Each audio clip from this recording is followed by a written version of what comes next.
Welcome back to my page. And for today's merienda, gagawa tayo ng pandesal at Pinoy cheese bread. So, yung dough, yung normal na lang natin na ginagamit. Ilagay ko na lang yung recipe ng dough sa baba.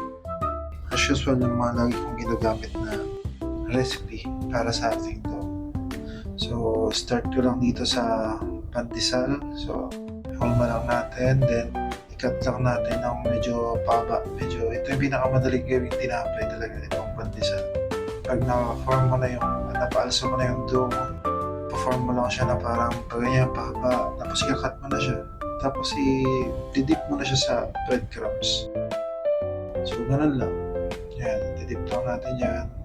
Tapos ilagay na natin siya sa baking pan para i-rest at mapaalsa pa siya lalo.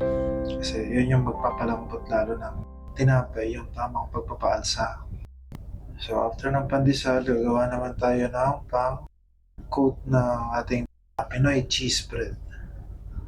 So gumamit ako dito ng flour, butter, pinag-mix ko yung flour at saka butter, then grated cheese. Gumamit ako ng Edam cheese dito, milk powder, sugar, yan lang. Yan yung mga ginamit ko para dito sa ating pang-coat sa ating Pinoy cheese bread. So after natin ma-prepare yung pang-coating ng ating Pinoy cheese bread, parang sa pandesal din, i-hold mo lang natin. So gagawa lang tayo ng mga parang bilog.